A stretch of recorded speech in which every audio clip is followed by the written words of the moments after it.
Okay di lang si Daniel ang di-invited sa kasal ni Bea pati po si Dominic di na din, saad ng isang netizen.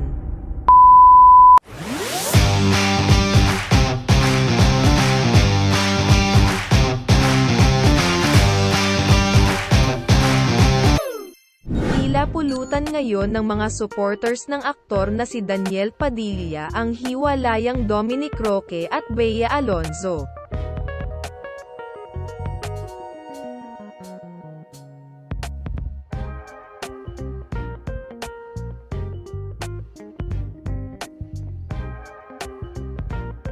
Marami kasi ngayon ang nagsasabing tila nakarma ang dating aktor sa kanyang naging pahayag na hindi invited sa kasal niya ang dating jowa ni Catherine.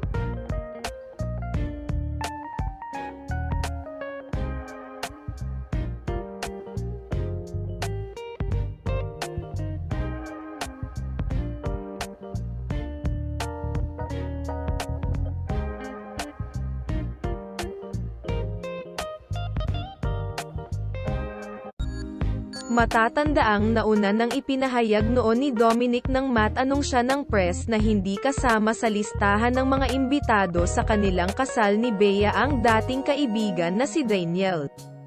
Marami sa Daniel supporters ang napataas ang kilay sa sinabi ni Dominic kaya naman ngayon ay sinasabi ng mga ito na tila, karma, raw sa binata ang nangyaring hiwalayan nila ng kanyang fiancé.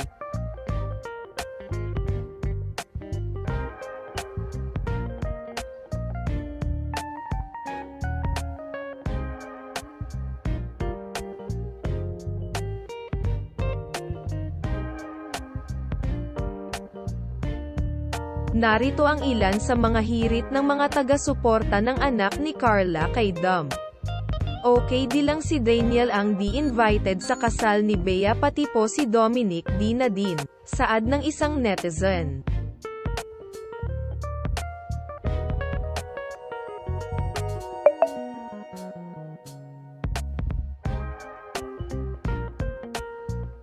Comment pa ng isa.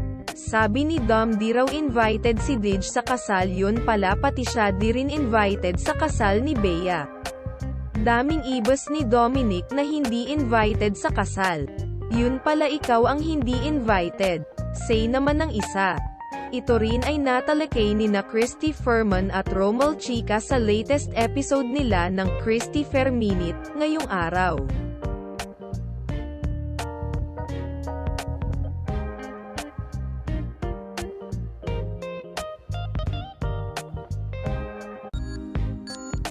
Ikaw nga mismo hindi ka imbitado.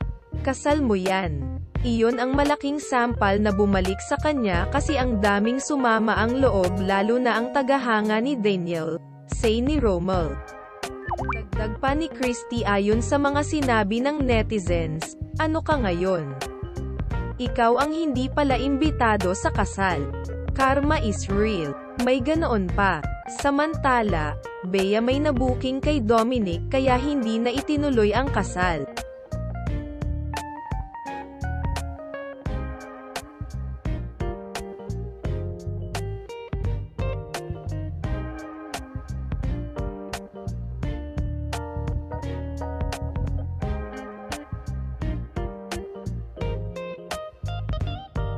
May nadiskubre raw si Bea Alonzo kay Dominic Roque na isa sa mga naging rason kung bakit nagkalamet ang kanilang relasyon.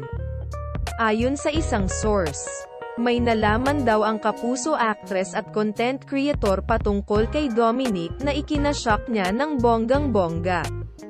May kinalaman ito sa personal life ng negosyante at dating aktor na ngayon lang daw nadiskubre ni Bea.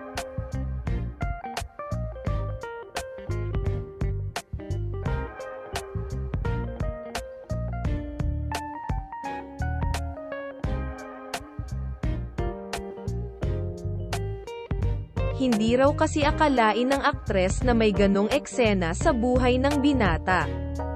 Hindi na muna namin ay detalye ang kwento ng aming source pero hindi na rin kami masyadong nagulat sa revelasyon niya dahil may nakapagsabi na rin sa amin ng tungkol dito noong hindi pa sila ni Bea. Pero sa pagkakaalam namin matagal nang nangyari ang umano'y nadiskubre ng Kapuso star about Dom at siguradong kinalimutan na niya ang eksenang yun sa buhay niya.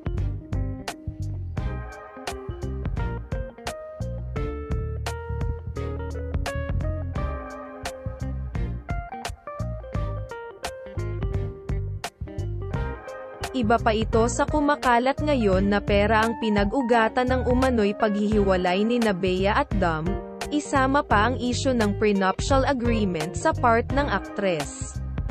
Ang chika, ayaw daw pumirma ni Dominic ng prenup. May lumulutang namang chika na hindi nagkasundo ang engaged couple about their wedding. True nga kaya na gusto ni Bea ng engranding wedding habang simple at intimate lang ang type ni Dominic.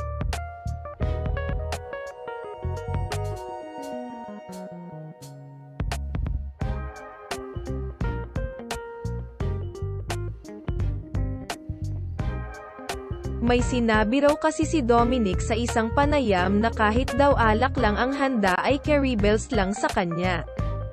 So, ang feeling ng ilang netizens, hindi raw kayang ibigay ng dating aktor ang dream wedding ng kanyang fiancé. Pero para sa amin, mukhang mas malalim pa nga ang pinag-ugatan ng alleged breakup ng dalawa at feeling namin, hindi kinayang sikmurain ng aktres ang kanyang na-discover about Dom or pwede ring the other way around. PINAIMBESTIGAHAN pala ng mga taong malapit kay Bea Alonzo si Dominic Roque at may ilang na lamang dahilan kaya nauwi na sila sa hiwalayan. Sa Showbiz Now na episode na in-upload ngayong hapon sa YouTube channel ni Nanay Christy Furman, Wendell Alvarez at Romel Chica ay napag-usapan nga ang tungkol dito. Ikinuwento ng buo ni Nay Christy ang mga nalaman niya sa kanyang source tungkol kay Dominic na naunang pagtsismisan sa social media.